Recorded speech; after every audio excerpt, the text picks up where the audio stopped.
We want to remind our listeners that this program is for informational and educational purposes only and not intended to substitute for professional veterinary and medical advice, diagnosis, or treatment. The Animal Medical Center does not recommend or endorse any products or services advertised by Sirius XM.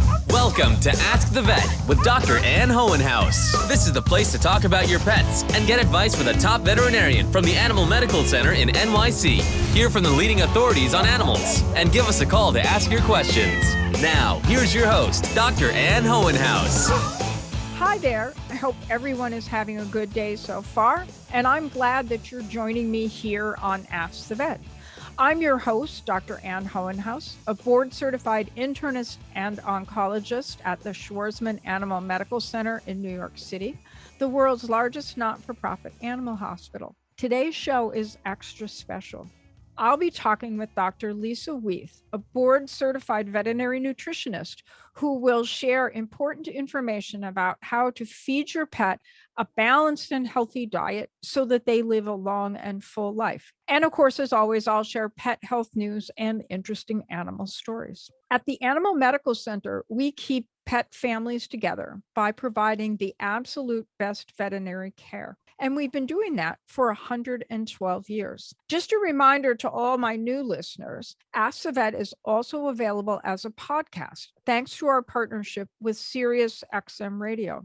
Be sure to like Ask the Vet and follow the show wherever you get your podcast to stay up to date on the latest Ask the Vet program.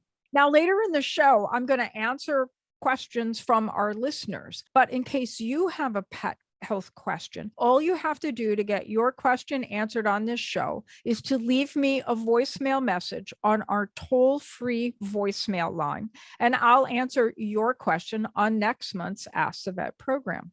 The number to call is 866-993-8267. And if you don't have a pen and pencil to copy that down, don't worry, I'm going to give it again later in the show. So when we take a break, be sure to grab your pencil and paper. And now we have today's trending animal of the month. At the Lion and Safari Park in Gauteng, South Africa, you'll often see a 550-pound lion named George huddling with Shandor Laurenti, who works as the head of animal husbandry at the safari park. The pair first met when George was born, and since then, Shandor has groomed and played with the big cat every single day. Although 10-year-old George has developed from a tiny cub to the head of his own pride, he always makes time for his friend Shandor. George is social, Shandor says, but he also likes to be alone a lot. And I think that's probably because he's just a cat at heart. But when he sees me, he will leave the rest of the pride and walk over, Shandor told a local news outlet. George is so loyal to Shandor that he actually saved him from an attack from George's own son, who's part of the pride. George and Sandor have become TikTok sensations, and their videos regularly receive hundreds of thousands of views. Just Google George the Lion and Shandor for some amazing photos. As I said at the beginning of this show, a balanced and healthy diet will help your pet live a long and full life. And with that in mind, it is my absolute pleasure to welcome Dr. Lisa Weeth to Ask the Vet. Dr. Weeth is the founder of Weeth Nutrition Services, which provides veterinary nutrition specialty care and counseling to pet owners and veterinarians both. Dr. Weeth earned her DVM at the University of California, Davis, and following graduation worked as a general practitioner and emergency veterinarian in the San Francisco area. And it was that experience in emergency and general practice that made her realize that many of the diseases she was treating had nutritional issues at the core. So Dr. Weeth returned to UC Davis and did a 3-year residency in small animal clinical nutrition and went on to become board certified in that specialty. Dr. Weeth then established the first dedicated full-time clinical nutrition department in a private veterinary hospital in New Jersey. And that's actually about the time that I met Dr. Weeth. Lisa, you'll have to correct me, but I think we met on a bus going somewhere to a nutrition meeting together. And I remember, and I remember saying, oh, like, welcome to the neighborhood, because New York is not that far away from New Jersey. So I'm especially glad to have Lisa join us today on Ask the Vet. Thank you, Ann. Well, thank you for inviting me and having me on your show. I'm very excited about I basically can talk about anything nutrition related. So I want to start at the beginning and ask the question of, where did you wanting to be a veterinarian come from? me as a veterinarian, it came from forever. I don't remember a time before I wanted to be a veterinarian. That was always been my goal and focus, even as a small child. So I grew up in California, and I went to a high school that was actually on the grounds of the Los Angeles Zoo. So I went to an animal science magnet and then went to UC Davis undergraduate with the intent of becoming a veterinarian, not really knowing anything about like the work required to get in, all of that. So I basically spent my entire veterinary career in undergraduate training at UC Davis. So undergraduate veterinary school and then residency. So I was one of those few kids that said, I'm going to be a vet, and actually did it as opposed to getting distracted along the way. It's something that's always been, I feel like it's always been a part of me. And I know that it's kind of a side topic. I know the veterinary profession, there's been a lot of discussion about the stresses of the job and people second guessing and am I in the right place? And I feel like I've not had that experience. I've always felt like I'm where I need to be.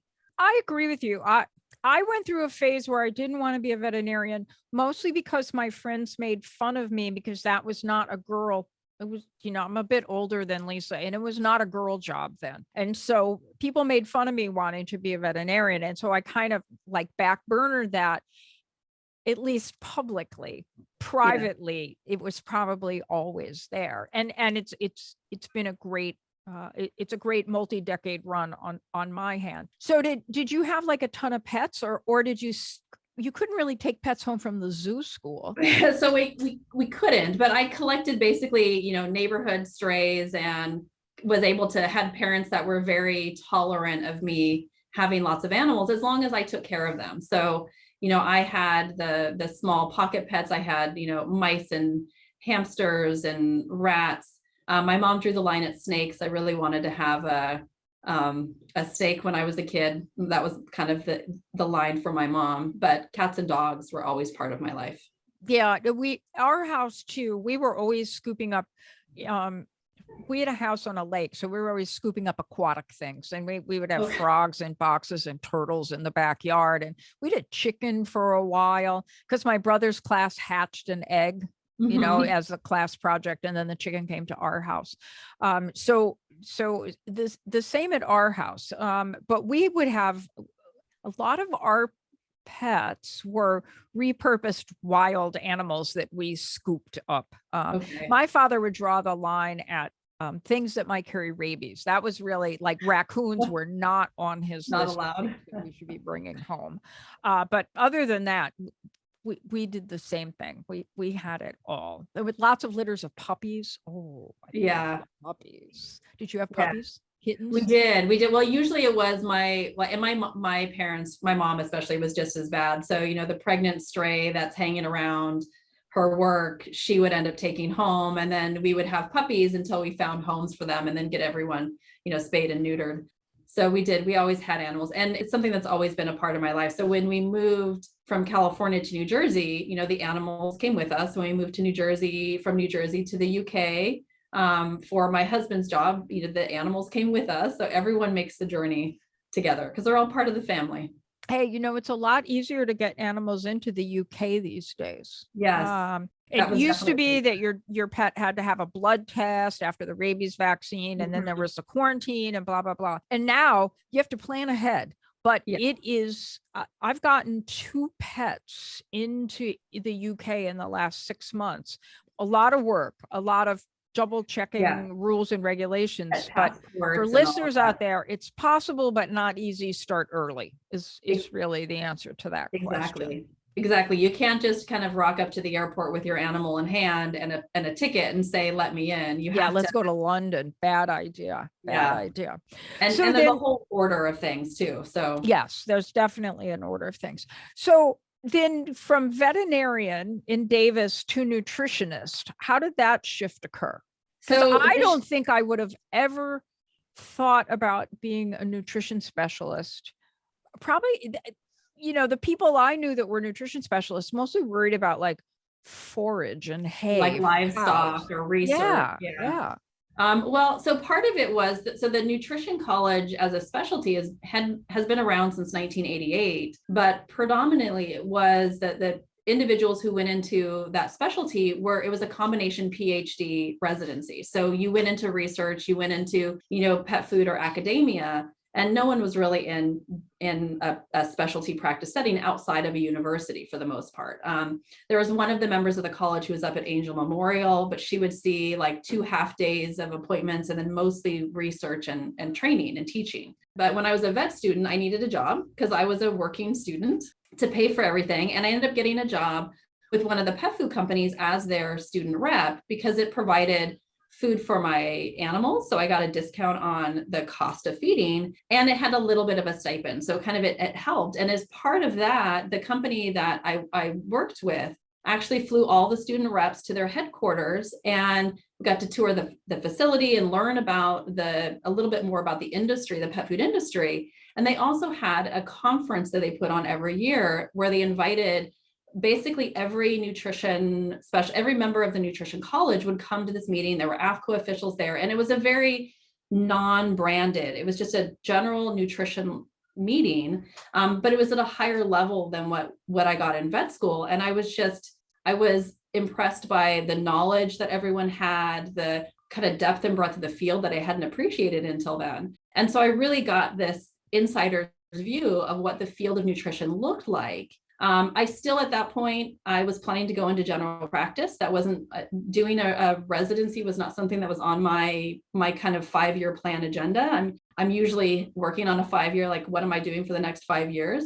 My plan was graduate from vet school, be a general practitioner. My husband and I got married the summer before my 4th year of vet school, and the plan was to always have kids. So I was very, very pregnant when I graduated from vet school. So to me, family and residency were not compatible. So I had this nutrition experience. I got to meet a lot of the experts in the field and experts in the world. When I went into practice afterwards, I realized that almost all of the cases I saw had some kind of nutrition husbandry issue at their core, whether we're dealing with cats with sterile struvites or managing diabetes or chronic gastrointestinal issues. A lot of our chronic IBD patients, there's always a diet adjustment that needs to happen.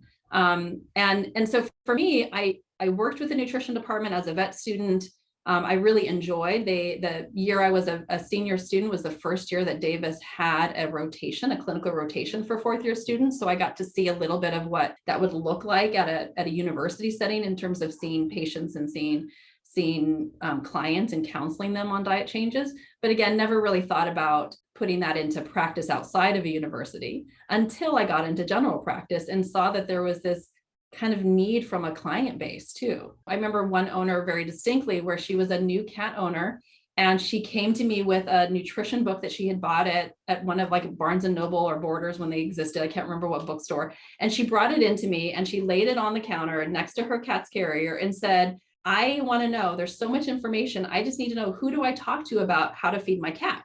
How do I figure out what's the best food to feed? There's so much information out there. Who do I talk to? And I said, well, I guess that's me. You talk to me about what to do and how, what's the right profile, what's the right match for you and your kind of 4-legged family. And that's kind of what planted the seed of there is a need in the general public, in the general pet owning public, for some information that's not coming from a pet food company, that's not coming from the person at the pet store who's trying to sell a product, and just what is it that we need to do differently to keep these dogs and cats healthy. That is probably the thing that pet owners ask the most about, is what food the pet, in my world, the pet gets cancer and they're like, what diet will make the cancer go away? And I'm like, no, there isn't a diet that will do that. But anytime a pet is sick, people think that if you change the food, the pet's life will be better. Yeah. So it is really important. I want to go back to something that you said, is that did you get to tour as part of this residency a pet food manufacturing plant? So as a veterinary student, I got to tour one of the pet food manufacturing plants. And then as a resident, I got to tour 2 other pet food manufacturing. So it's basically all of the major companies. I got to go to a pet food manufacturing plant last week. First one I've ever been to. I'm not a nutritionist, although value nutrition and veterinary nutritionists tremendously. And so somebody asked me if I wanted to go, and I said, "Oh, sure. I've never been. I'd like to know what it was like." Mhm. It was incredible. So the plant only makes dry food. Mhm. So I was like, "Well, why don't you make canned food?" And they're like, "Oh, we need a different plant to make canned Mhm. food." Then this plant, we're talking bigger than any IKEA you've ever been into, Mhm. which is like the biggest space I can think. An indoor space is like IKEA.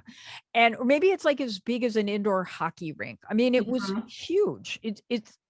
Were the ones you visited just like Yeah, gigantic? so a little bit. So some of the companies have what they call pilot plants, which are, a smaller, maybe it's the size of a kind of a single family home where there's Yeah. just one small, and they do just small batches to test out, how is this going to come together, and will animals eat it before we make, gross tonnage of it.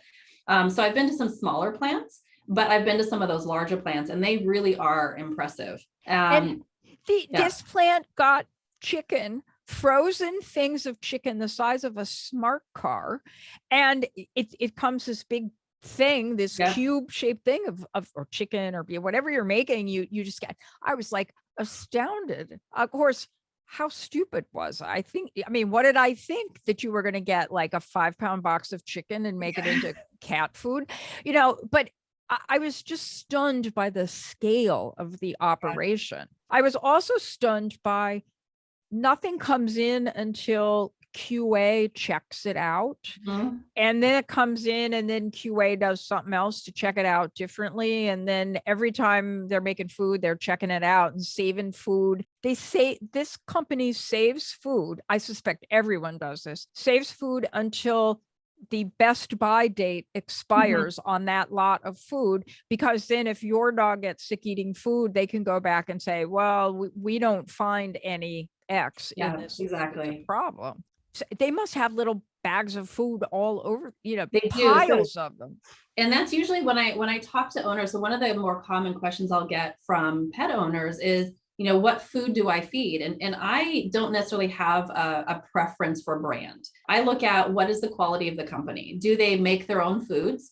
Do they do those quality control checks? So when they get the, 50-gallon drum of brown protein that says chicken, meal on it, is it really chicken? Are they checking to verify that it's chicken and not chicken and turkey, or chicken and turkey and egg, or some other combination that it could be? Are they making sure that it doesn't have salmonella or E. coli or lead shaving, whatever it is that you're worried about? Are they doing those checks before it even goes into the food? Yeah. And then once it's in the food, are they checking it along the production line? So is there, quality control steps along the way to make sure that we're not going to have a contaminant get introduced, or something dripping from an exhaust pipe or fan? We want to make sure that that food stays healthy and nutritious along the whole pathway, not just, when it comes in, not just when it goes into the bag, but the whole time. Yeah, they had this conveyor belt of food in bags, Mhm. and then every now and then there'd be a chunk, and a bag would get rejected. And I was like, "Ooh, what's happened to these bags?" And they said, "Oh, this is our X-ray machine, and they X-ray the bags of food to be sure that no metal pieces break off of the equipment to get in the food." And so then if it doesn't pass the quality X-ray test, the bag of food gets dumped and doesn't keep going on to the consumer. It was really, as I said, how stupid I was not to realize that there would be this big process. I suspect the big companies all follow the FDA's good manufacturing process, which has all these rules and regulations to make a pet food safe for people's pets. And that's one of the challenges, is because some companies will own their own manufacturing equipment and they'll control all parts of production. But there's a lot of pet food companies out there that are marketing companies, where they have an idea, they have a name, a label, they know what they want to sell, but they don't physically own the equipment. So they have to rely on third-party manufacturers. And there's a lot of third-party manufacturers that make all of these smaller labeled foods for them.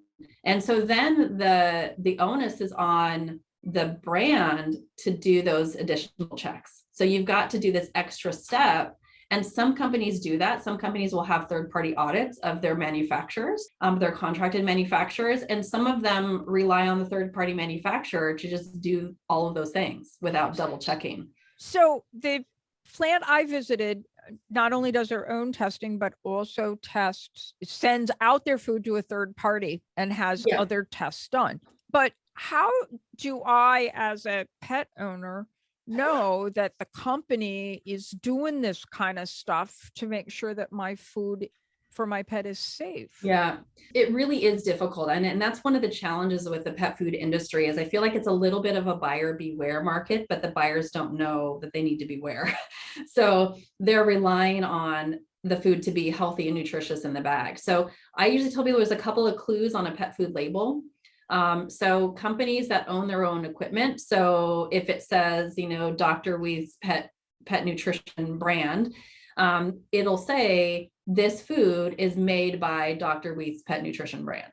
So it'll say made by the company on the label. Now, sometimes there are companies that have multiple different labels. And so it may be the name of the parent company. It may say, if my parent company is Weeth Nutrition, then it'll say Dr. Weeth's pet food is made by Weeth Nutrition. That makes sense. So it'll tell you it's made by that company who owns it. The other way the labels can be written is it's manufactured for Weeth Nutrition or distributed by Weeth Nutrition. So manufactured for or distributed by tell you that it's a third-party manufacturer. Doesn't necessarily mean that it's bad. It just means that that company, that brand doesn't own their own equipment and relies on a third party to do it. So then that's when you call the company and say, what kind of quality control checks do you do? Yep. So I think I encourage owners to question their pet food manufacturers and pet food brands, because if, everyone's worried about, trade secrets and industry secrets, and they may say things are proprietary, but they should be willing to tell you, yes, we use third-party independent auditing of all of the raw materials that come into our manufacturer. Or, we do third-party auditing on all of the finished products that come in, and we request that our manufacturer hold them until the best by date. So that type of information is not a trade secret. Yeah. They should be willing to share that with you or with the consumer. Yeah, they're not going to share what's in their secret recipe crunchies in their dog food, but they should tell you how they are ensuring that your pet's eating a safe food. Yeah. And there have been a lot of changes to the pet food industry regulation. So after the 2007 melamine recall, that was awful. That was awful. That was my last year of residency when that all happened, and then going into practice and dealing with all of that. But there are a lot of manufacturing requirements and oversight requirements that were put into place after that. And so like recalls are now mandated by the FDA. So companies have to report when their foods have a problem so that they recall the products. Prior to 2007, recalls were voluntary. So there's a lot of companies that say, well, my food was never recalled. Well, that's because they weren't required, and you could kind of quietly fix the problem and never have to deal with a PR hit before that. Raw food manufacturing wasn't more widely regulated and overseen until about, I think it was 2011, was when raw food manufacturing had to be kind of salmonella free, and the FDA was checking and verifying it. And even that, it's not every company every year. It's kind of based on market share and the risk factors. Yeah, the melamine thing scarred a lot of pet owners still to this day. People are still very anxious. And I think that's why home cooked diets are something that people really like. It's not the only reason, but it's partly that whole melamine thing where every day there was a new food being recalled because of that. And you just get people to feed something different, and you'd have to call them back and say, oh my God, you stop feeding this food. Yeah. And the melamine issue, that really highlighted how much, for me at least, how much companies relied on third-party manufacturers, because it came down to 80% of these small manufacturers are using the same individual factories. Yeah. And the factories were sourcing the same kind of contaminated products, not knowing that they were contaminated, but there's actually less differences between those companies than people think. Yeah. this is not melamine, but people related, but people want for their pets what they want for themselves. So there are a lot of people these days who are concerned about the impact of eating animal source proteins on the environment, global warming, all that kind of stuff. And so they want to feed their pets a vegan diet. Now that kind of makes me a little anxious, but I want you to explain to our listeners what the nutritional challenges are of vegan diets in dogs and cats. So I will say vegan diets, I do not recommend vegan diets for cats, just full stop. Cats are carnivores. They have a higher protein requirement. There are certain amino acids that only come from animal sources, certain fats that only come from animal sources. So I would actively discourage anyone from trying to make their cat a vegan. Otherwise, it's a very highly processed, elemental type diet. It's the most unnatural that you could find for a cat. Dogs, if you made a vegan diet that would meet cats' nutritional needs, it would have to be highly processed. Is that what you're saying? Exactly right. You'd have to have like amino acids in that. And then certain fats like arachidonic acid is an animal sourced fat exclusively. It's not made by plants, it's only made by animals. And so you wouldn't actually be able to make a complete diet using only vegan sources, even if you used amino acids, purified amino acids, and made it this kind of very kind of science experimenty type diet. There are some commercial foods that are very close to vegan diets. So some of the therapeutic diets for intestinal disease or allergies for cats use hydrolyzed soy. And so there's one of the companies that has a diet that is pretty darn close to a vegan diet. So if I have owners that are adamant that I will not feed animal products to my cat, I encourage them to use, it's one of the bigger companies, it's the hydrolyzed soy, but they use chicken fat in it. So it's not vegan. They add a lot of supplemental amino acids to it. So you can get away with it, but it's not something that I would have owners try to do on their own. So just for listeners out there, cats have all these fancy amino acids that they need. My most favorite amino acid is felinine because it's so perfect for cats. But that's not the only one, and they need that arachidonic acid as well. So cats are unique, and they don't have those sharp, pointy teeth to eat vegetables. They are built to eat meat. Everything about a cat is built to eat meat. Yeah. Their nutrient profile, their dentition, their GI tract, even how they hunt, they're just not into plants. Yes, they'll mow down your house plants, but I mean, I will say I do have a cat who loves blueberries. And every time we have blueberries as a family, you've got to give her some. Otherwise, she jumps up in your face and tries to steal them. So she can recognize a blueberry, like if it's sitting on the counter. Yeah. Ooh. She's talented. So cats are obligate carnivores. You can feed them. There's a lot of diets that have more plant-based ingredients in them. So you could do a blend of animal and plant-based ingredients. There are some cats that do just fine with higher carbohydrate diets, but ideal physiology is it's lighter on the carbohydrates, heavier on the protein and fat, animal-based. Dogs, on the other hand, are omnivores. So we can get away with a huge range of different diet types for dogs, as long as we're meeting all of their essential nutrient needs. So vegan diets, the challenge with vegan diets for dogs is that plant-based proteins are not as digestible as animal-based proteins, especially when they, depending on how they're processed for a commercial food. And so what happens, digestibility is just how much of what you feed becomes poop versus gets absorbed.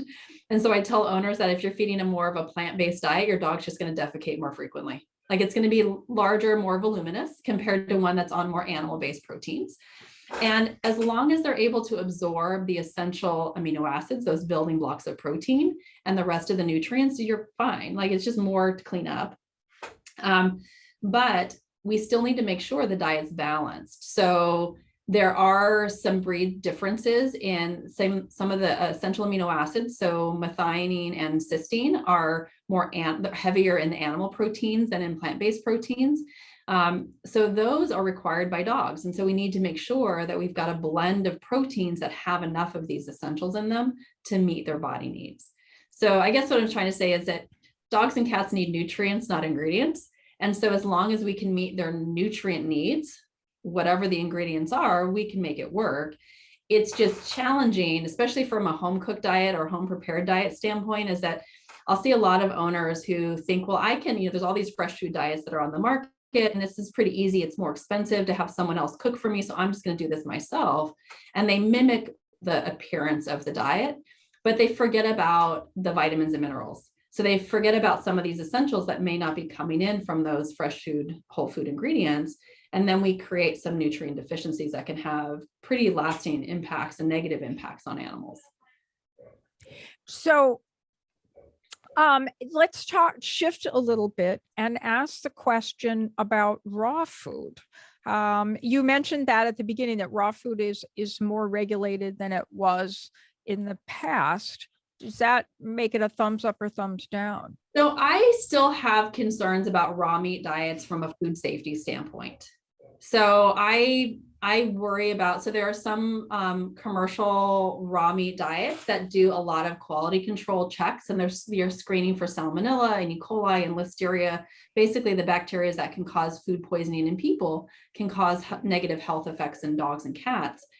And if they don't cause the negative effect in the dog and cat, those animals will shed them in their environment, and they can definitely make the people in the household sick from, Campylobacter and salmonella and E. coli. So I worry about foodborne pathogens. Well, the other thing for listeners to remember is it's not just if the dog or cat eats the raw food and sends it out the other end with pathogens. Those pathogens, if they're in the food or on the bowl, on the knife, the spoon, in your mouth. hands. Yeah. Right. And so if you really, I'm with Dr. Weeth. I don't eat raw meat, or a little sushi now and then, but I don't eat like a raw steak. And so I'm not sure I would feed that to my dog either. But the reason is because I'm worried about those pathogens making me sick or my family sick. Mm-hmm. Cutting board, the knife, all that kind of stuff. So if you are compelled to feed a raw diet, then hygiene, hot water, use the dishwasher, and keep kids, little, children who might get very sick, or elderly people or immunocompromised people, I need to be away from this food. Yeah. Well, and even more so than just the food, just away from the animal. So I recommend not feeding a raw meat diet if you're in a household with kids or anyone who's immune compromised. And the reason for that is there have been a number of studies. So the University of Guelph up in Canada, one of the researchers up there does a lot of food safety work. And one of the studies that has been done up there showed that dogs can shed salmonella for up to 7 days after a single feeding of a contaminated meal. So it doesn't even have to be that particular meal, or every meal is a problem. It could be one meal that's a problem, and then your house is potentially contaminated for 7 days. The pet food recalls that have happened because of raw meat diets in the US have been, or treats for that matter, have been because people in the household have gotten sick who are not even handling the food or the treats. They're just in the household. They're like children in the household with it. So the problem is dogs eat their food, they lick their bowl, they go outside and they defecate, they lick their butts, they lick their paws, they walk through their poop, they come inside, they lick their paws, they lick you. And so I tell them, like, everything it's around you. So if you are like a single individual, or you're an older adult couple who is healthy and robust, and you don't think you're going to get sick from, a food poisoning type situation, which is probably the better term for it for people, is like you're going to give your dog food poisoning and yourself food poisoning. If you don't think you're going to get sick from it, then as long as you recognize the risks and are trying to mitigate those risks, then it's kind of your decision. Where I get concerned is children and immune compromised people.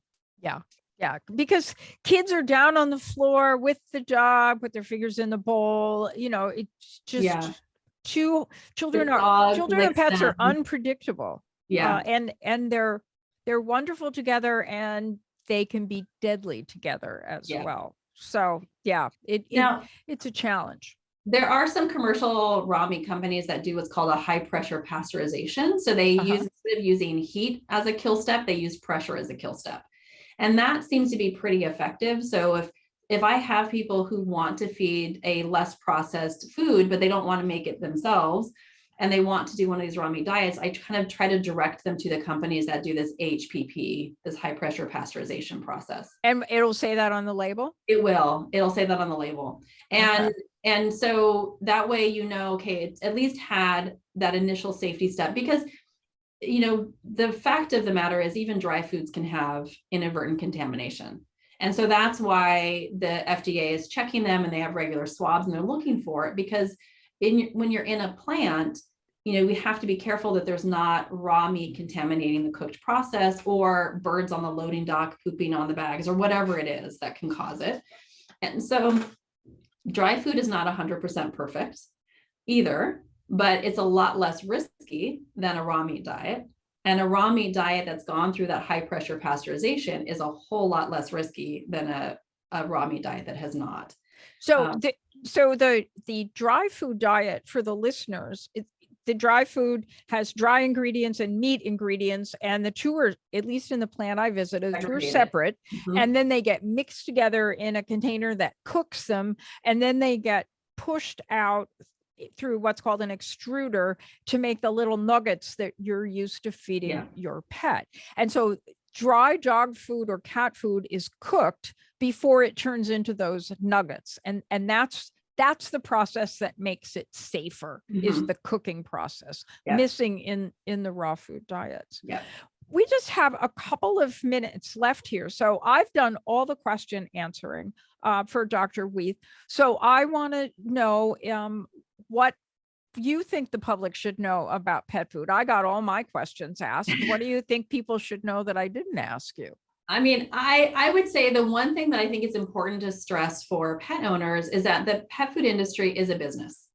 So pet food, companies, pet food supply stores are trying to sell a product. And so you just need to be careful or a little bit wary and make sure that you're selecting a product that's the best one for your individual dog and cat, not that has the prettiest label or, the 5 people at the dog parks that is amazing, but what works for your individual animal.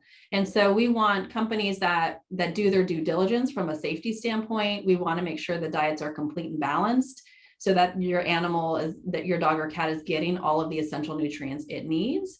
And that you want to make sure that you're seeing, those positive changes. So coat quality, stool quality, energy level are all good indicators, but also having those regular checks with your veterinarian and making sure blood work and urinalysis look good and the rest of the inside exams look good. Because if your animal looks great from the outside, but we don't have enough, say, calcium or vitamin D in the diet, you may not notice that. Stool quality still looks good, coat quality still looks good, but your dog is demineralizing bone. And that's something that your veterinarian may pick up either on a diet history with you or on a physical exam or blood work. They may get some red flags that something's not quite right. So I would say make sure your pet looks good inside and out. They're on a complete and balanced diet. And then those regular veterinary visits to make sure that they're staying healthy long-term. That is such great advice to close out our segment with Dr. Weeth on. If you folks are interested in more from Dr. Weeth, she did a evening session at our USDAN Animal Health Education Group. And that video of the talk is archived on AMC's website, which is www.amcny.org. And then type in nutrition, and her video where she talks about pets and pet food will come up. Thanks so much to Dr. Weeth for being on the show today.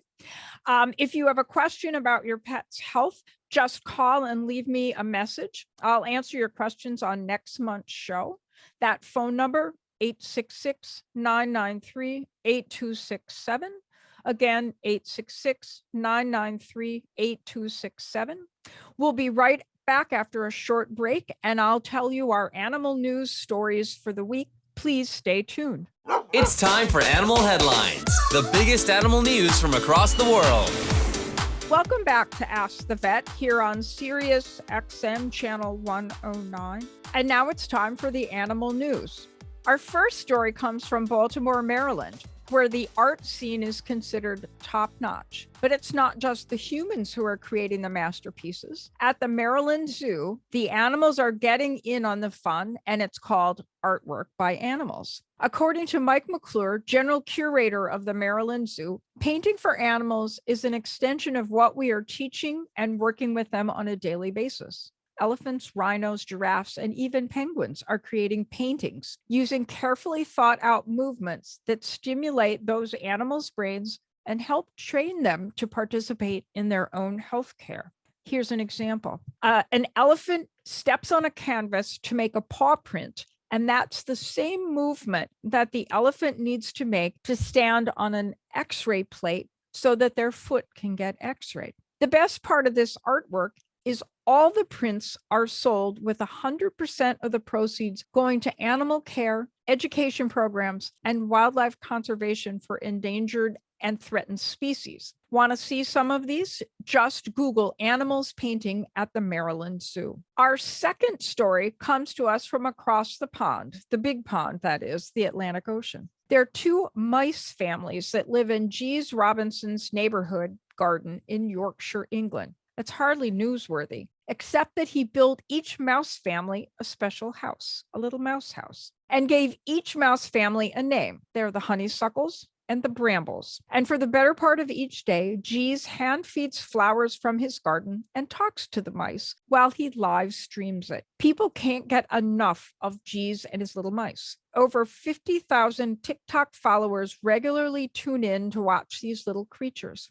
Just Google honeysuckle and bramble mice families in Yorkshire, England to see the amazing photos and videos. Now, this is a really fascinating story. According to science, there's a new type of hybrid bear called grizzly bears, a mix of polar and grizzly bears. How did this happen? Well, when polar bears travel into regions where grizzly bears live, it can affect the way that the two types of bears mate and who they choose to couple up with. Grizzly bears take attributes from both types of bears, and thus they are a little polar and a little grizzly, becoming grizzly bears. And these grizzly bears have become more common because of climate change, when the bears' normal routines dictated by cold weather and warm weather are changed. And finally, because we've all experienced the loss of a pet at some point, I'd like to share with you our recent event at AMC. Nearly 400 people attended AMC's recent virtual Celebration of Life Pet Memorial Ceremony, and our featured speaker was New York Times bestselling author Alexandra Horowitz. This amazing community of pet parents came together to share, celebrate, and remember their beloved pets. If you'd like to stream the video of this event to hear Dr. Horowitz's remarks, just Google Animal Medical Center Celebration of Life 2022 or visit the Animal Medical Center's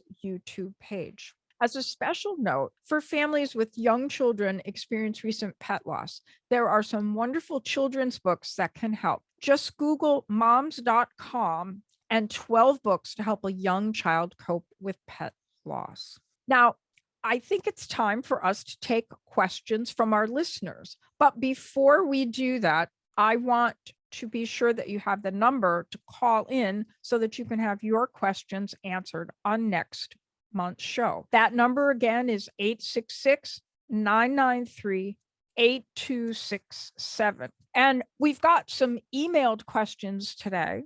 And so David is going to read those. First, a question from Jill in Northbrook, Illinois. We have an 8-year-old golden doodle named Bailey. He's in fairly good health, but lately he seems to cough right after drinking water. Should we be concerned, and should we see our vet? So this is one of the really common questions that dog owners ask about. Bailey could just be a very enthusiastic, slobbery golden doodle. Water goes down the wrong pipe. And then if he just coughs and sputters, it may be nothing more than exuberant drinking in Bailey's case. However, there are a couple of disorders that might cause Bailey to cough after drinking. One would be acid reflux, where stomach acid bubbles up into the esophagus and then maybe as high as the back of the throat, causing Bailey to give a little every time he drinks water. So if Bailey's having vomiting or other signs of acid reflux, that would be a reason to see the veterinarian. I'm going to guess Bailey is a big dog since he's a golden doodle, and large breed dogs are prone to a disorder of the larynx called laryngeal paralysis. And dogs with laryngeal paralysis are typically large breed dogs, and they will often cough and sputter and clear their throat after eating or drinking. And so if Bailey's increasing in frequency and coughing after eating or drinking, then I think that the owners should see their veterinarian and just ask the question, could Bailey possibly have a laryngeal paralysis? That's the cause of the cough. Our next question is from Marilyn in Livingston, New Jersey. We have a 4-year-old Bichon named Charlie. A few days ago, we noticed that he was shaking. His whole body was shaking. It's not constant, but enough for us to notice every time. Is this normal? Shaking. Shaking is absolutely one of the most common questions that pet owners ask veterinarians. And there is a giant list of things to think about. Dr. Weeth alluded to one of them in her conversation with me earlier in this program, and one would be low calcium. So if your dog is eating a home-cooked diet that's deficient in calcium, it might shake. And female dogs, after giving birth to a lot of puppies, or maybe that didn't have good prenatal care, may also develop low calcium, and then they shake because their calcium becomes low, nursing a litter of pups. Something toxic, pesticides, snail bait, moldy food, compost, even antifreeze can result in your dog shaking. So if your dog is shaking and maybe got into something, time to go to the emergency room. Adrenal gland disease is another disorder that can cause shaking, where the adrenal glands don't work, and so the patient gets a low blood sugar and is shaky. And low blood sugar, maybe from too much insulin, can cause a patient to shake. And then finally, we might see white shaker disease, which is a disorder, a neurologic condition of little white dogs, hence the name white shaker disease. And so if you have a little shaky white dog, you might want to see your veterinarian. And when we come back from our break, I'll have the news from the Usedan Institute at the Animal Medical Center. We want to remind our listeners that this program is for informational and educational purposes only and not intended to substitute for professional veterinary medical advice, diagnosis, or treatment. The Animal Medical Center does not recommend or endorse any products or services advertised by Sirius XM. Now, more of your pet questions answered on Ask the Vet with Dr. Ann Hohenhaus. Call 888-947-8277 on Sirius XM Star. So, welcome back to Ask the Vet here on Sirius XM Stars Channel 109. The Usedan Institute for Animal Health Education here at the Schwarzman Animal Medical Center provides pet parents everywhere with the most accurate, trustworthy pet health information. First, we have a pet health library, which is the leading online user-friendly platform, and all the content is verified by folks like me, veterinary experts here at the Animal Medical Center. You can also sign up to get our free weekly newsletter, which is packed with timely pet health information. It comes every week in your email inbox. And every month, we have free virtual pet health events, like the one I described where Dr. Weeth participated in our pet health event in the evening. That event and all of our pet health events can be streamed from AMC's website. And to find those events, you simply need to go to www.amcny.org/USDAN, USDAN events. And that will take you to a catalog of the events that you want. I hope that you'll join us here at the Animal Medical Center for the next Usedan virtual event, which is going to be on emergencies in exotic pets. And here at the Animal Medical Center, when we say exotic pets, we don't mean lions and tigers. We mean small pocket pets, reptiles, amphibians that you keep in your home, not a zoo. So essentially not dogs and not cats. That event will be Wednesday, October 19th. It'll be at 6 p.m. Eastern Time.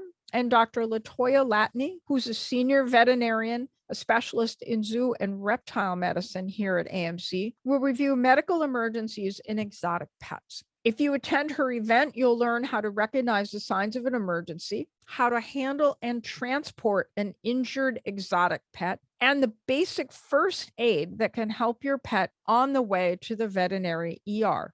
Now, all of our USDAN events are free, but you have to register, because if we don't know you're coming, we can't send you the Zoom link so that you can attend. And again, that website is amcny.org/USDAN events. I want to give a special thanks to my friend and guest, Dr. Lisa Weeth, who is a nutritionist in the Los Angeles area. And as always, I want to thank all the listeners and those who wrote in to ask questions, and everybody who's downloaded the Ask the Vet podcast. We really appreciate your support. If you want to have your question answered on next month's show, just call and leave me a message on our toll-free voice number. One last time, that phone number is 866-993-8267. We hope you'll check us out on social media. On Facebook, it's The Animal Medical Center. On Twitter and Instagram, it's AMCNY. Be sure to like and subscribe wherever you get your podcasts so you'll be the first to get the new episodes of our show, Ask the Vet. And I'll be back next month for our new version of Ask the Vet here on Sirius Stars Channel 109. Thanks everybody for tuning in, and have a good week.